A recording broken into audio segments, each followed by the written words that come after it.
Olá, meu irmão. Bom dia, boa tarde, boa noite. Eu não sei exatamente qual é o horário que você vai estar assistindo esse vídeo, por isso eu estou te cumprimentando dessa maneira. Hoje nós gostaríamos de tratar com você sobre um assunto bem interessante. Sem mais delongas, ociosidade. Estar ocioso, aquele momento em que você não quer fazer nada. Quer descansar, deitar na cama, fechar os olhos, relaxar um pouco. Aquele momento em que você simplesmente está passeando, caminhando por aí, observando a paisagem, né? Quem sabe sentado na esquina, respirando um pouquinho daquela brisa fresca que vem no final da tarde. Ultimamente está bem chuvoso, mas em momentos como esse, a gente sempre sente aquela sensação agradável de descansar, aliviar a mente, ou quem sabe você esteja passando por uma tribulação, uma adversidade, e você não quer nada mais do que sentar em um cantinho, ficar quietinho, pensando um pouquinho, relaxando um pouco, ocioso, sem fazer nada. Já parou para pensar se isso só traz benefícios? A ociosidade em si tem malefícios? Tem o seu lado ruim? Bom, é sobre isso que eu gostaria de conversar com você. Se você tiver um tempinho, vem comigo. Meu nome é Roger Oliveira e esse é o nosso canal Palavra que Edifica.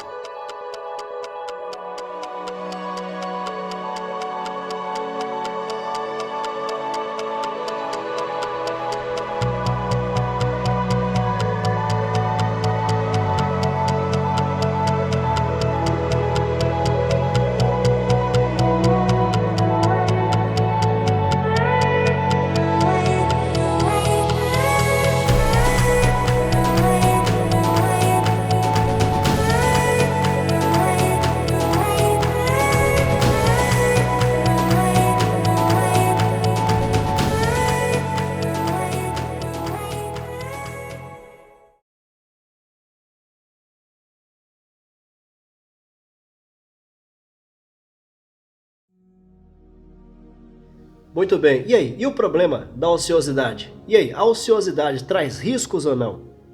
Traz consequências ou não? Ué, irmãos, a Bíblia tem resposta para isso, né? As pessoas estão entrando em um estado de ociosidade, estão se esquecendo o que significa. Estão se esquecendo do que representa a ociosidade, do que a ociosidade representa. Antes de qualquer coisa, sabe o que é ociosidade? Ociosidade é a qualidade, o estado ou a condição, sabe do quê? De inatividade. Isso é ociosidade. Ociosidade, sabe o que é a ociosidade? É a falta de disposição, de empenho. Em outras palavras, irmãos, ociosidade é literalmente preguiça, indolência e moleza. O camarada ocioso é preguiçoso, né? É mole, não tem empenho nenhum, não tem disposição nenhuma. Me diz uma coisa, José foi atraído pela mulher de Potifar? Por quê? Porque José não estava ocioso. José estava comprometido com o trabalho que estava sobre as suas mãos. E deixa eu lhe dizer uma coisa, Potifar não era o nome daquele homem não, viu? Potifar era uma patente. Aquele que tinha a patente de um Potifar, ele tinha o direito de escolher qualquer mulher no Egito. Ele tinha o direito de escolher a mulher que ele quisesse se casar com ela. E você acha que Potifar escolheu uma mulher feia? Lógico que não. Aquela mulher com certeza era uma mulher linda. Mas e aí? José foi atraído por ela? Foi nada. Não foi. Porque José não estava ocioso. José estava ativo, comprometido com o trabalho que estava sobre as suas mãos. Sim ou não? Neemias foi atraído por Sambalate? Lógico que não, irmão. Por que Neemias não foi atraído por Sambalate? Porque estava compromissado com a obra, com a reconstrução dos muros, dos portões que foram destruídos, queimados. Ele vai olhar para o mensageiro de Sambalate e vai falar assim, ó, estou fazendo uma obra, não posso parar. Comprometimento, né? A ociosidade, além de trazer para você o estado de inatividade, traz também a falta de compromisso. Quem está ocioso não quer compromisso com nada. Pode observar. Quando estamos ociosos, não queremos compromisso com nada. Tá entendendo? Isso é um perigo, irmãos. Porque a falta de comprometimento é um perigo. Por quê? Porque o pecado é que traz... A Bíblia diz que o salário do pecado é a morte. E alguém que está ocioso está mais propício a pecar do que quem está ocupado, com a mente ocupada. Não tem um pensamento ou um ditado, não sei se é um pensamento ou um ditado que diz que mente vazia? Pois é. Quer um exemplo disso? Abra comigo a sua Bíblia no livro de Tiago, capítulo de número 1. Eu quero ler com você 2 versículos, versículo 13 e versículo 14. E depois nós vamos lá em 2 Samuel, capítulo 11. Tiago, capítulo 1, versículos 13 e 14 nos diz assim: quando alguém for tentado, não diga, esta tentação vem de Deus. Pois Deus não pode ser tentado pelo mal e ele mesmo não tenta a ninguém. Ou seja, a tentação não vem de Deus. Muito bem. Não é permissão de Deus sobre a nossa vida. Não é culpa de Deus. Não foi Deus quem colocou. Isso já fica claro aqui. Versículo 14. Mas as pessoas são tentadas quando são, primeiro, atraídas. E uma vez que são atraídas e enganadas pelos seus próprios maus desejos. Ou seja, a tentação não vem de Deus. A tentação vem de nós. É um desejo que está em nós. É o desejo da carne. E que nós damos lado para esse desejo quando estamos ociosos. Porque quando estamos ociosos, somos atraídos. Por que somos atraídos? Porque a nossa mente está inativa. Nós não estamos focados em nada. José estava focado com o seu trabalho, com Deus. Né? Neemias estava focado com a restauração dos muros, dos portões. Não foram atraídos. Entende?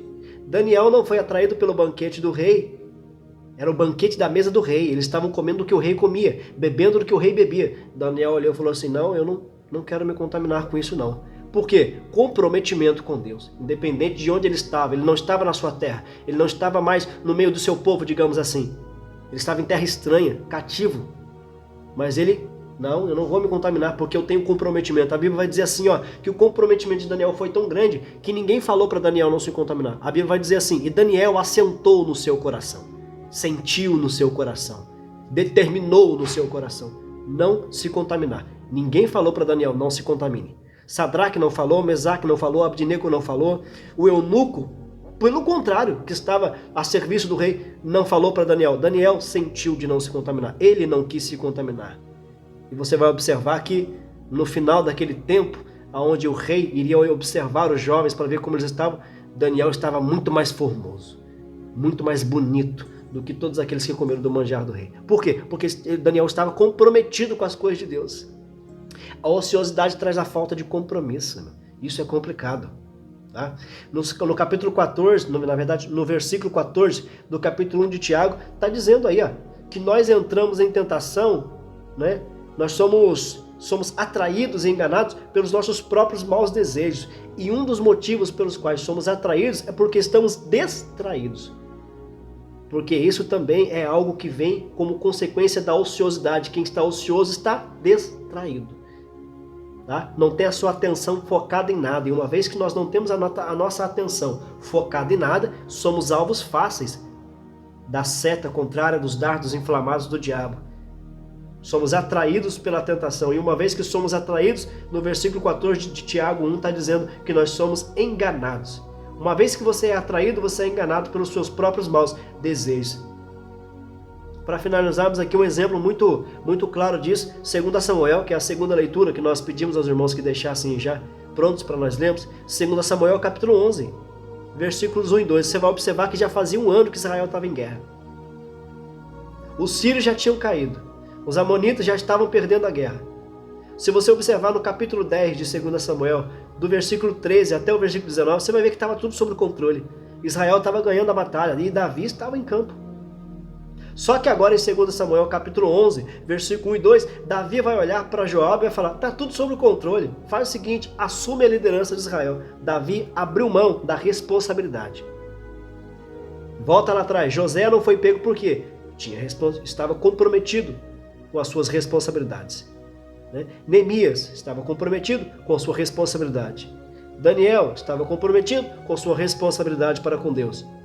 Agora Davi não quer comprometimento. Era a obrigação de Davi estar lá. Davi tinha que estar ali. Se você olhar antes do capítulo 11, nos momentos em que Israel estava em guerra com a Síria e com os amonitas, Davi estava presente.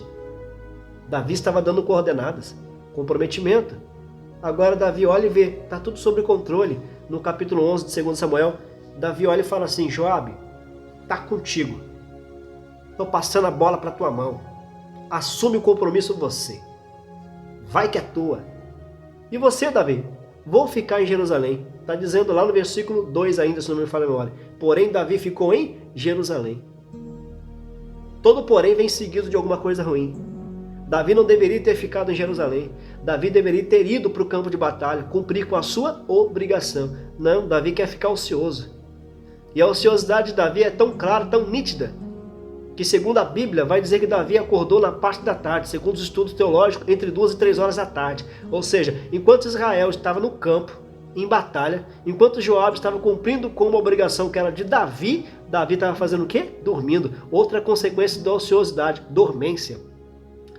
Né? Às vezes a gente fica observando as coisas ao nosso redor e a gente não entende o que está acontecendo. E a gente fala, a Bíblia diz que aquilo que Deus faz agora eu não entendo, mas eu entenderei futuramente. Nem sempre as coisas que estão acontecendo na nossa vida é Deus que está fazendo, não, irmão. A lei da semeadora ainda está viva diante de nós. E a gente fica sem entender as coisas. Quer entender o que está acontecendo? Desperta tu que dormes, e Cristo te esclarecerá. Decida hoje acordar, despertar desse sono, e você vai ver que Jesus vai revelar para você o que está acontecendo, vai te dar uma direção, te dar um norte, vai te explicar, aí você vai passar a entender as coisas que estão acontecendo com você. A ociosidade traz também dormência, falta de comprometimento, inatividade e dormência. Davi vai acordar entre 2 e 3 horas da tarde, olha que beleza, enquanto o povo de Israel está se matando, está morrendo no campo de batalha, Davi está como? Ocioso, sem comprometimento, inativo e dormindo. Olha que beleza. Literalmente o que acontece nos dias atuais. A igreja está suando, o pastor está dando melhor, a igreja vai aqui, vai ali, corre ali, enfrentando as dificuldades. O pastor muitas das vezes tem que dar o ensino, tem que dirigir o culto, um obreiro só tem que recolher o dízimo, ninguém quer ficar... Gente, a igreja precisa de ajuda, o pastor precisa de ajuda, precisamos nos comprometer com a obra. Não, deixa o diácono Joabe ficar na porta, deixa o pastor Joabe dirigir um culto, tá tudo sob controle. Não, Deus quer ver você ativo na obra, Deus quer ver você ativo na obra. Você precisa estar em atividade, em comprometimento com a obra, com comprometimento com as coisas de Deus. Até quando nós vamos ficar ociosos, morrendo aos poucos, vendo a igreja precisando de ajuda e nós tendo um dom para ajudar, tendo capacidade para ajudar, preferimos ficar ociosos. Então, igual Davi, passa a bola para o diácono, passa a bola para a irmã, vai que é tua, irmã, eu vou ficar aqui ocioso, morrendo espiritualmente. Você vai observar que Davi agora passou a bola para Joabe, Joabe está em campo de batalha, Davi está tranquilo, inativo, ocioso, dormindo até tarde, e num momento de ociosidade, Davi resolve dar uma volta no terraço do palácio. Lembra? Tiago capítulo 1, versículo 14 diz que a tentação ela ocorre quando nós somos atraídos pelos nossos maus desejos. Davi agora ocioso, sem comprometimento, distraído, agora é atraído pelo seu mau desejo. Ele vai olhar e vai ver uma mulher se banhando. Se Davi tivesse com a mente ocupada, cumprindo com a sua obrigação, Davi não tinha sido atraído pelo seu mau desejo, né? Davi agora vai sentir o desejo de ter aquela mulher. Sabe o que Davi faz? Vê quem é para mim. Alguém vai dizer, essa é Betseba, mulher de Urias. Davi, casada, aliancinha no dedo anelar, casada, hein? Viu? Tem marido. Mas o problema é que em Tiago capítulo 1, versículo 14 diz que as pessoas não são apenas tentados quando são atraídos, mas também quando são enganados pelos seus próprios desejos. Davi foi enganado pelo seu próprio desejo. Quem sabe Davi pensou, não tem nada a ver, ninguém vai saber, coitado, foi enganado. Mal sabia ele que o homem não ia descobrir, Urias não ia ver, mas Deus estava vendo tudo. Irmão, a Bíblia diz assim, que naquele dia tudo que está na escuridão, Deus vai trazer para o claro, viu? Tudo vai ser revelado. Nada passa escondido dos olhos do Senhor, não, irmão. E Davi agora achando que estava tudo bem, foi enganado pelo seu mau desejo, dorme com aquela mulher.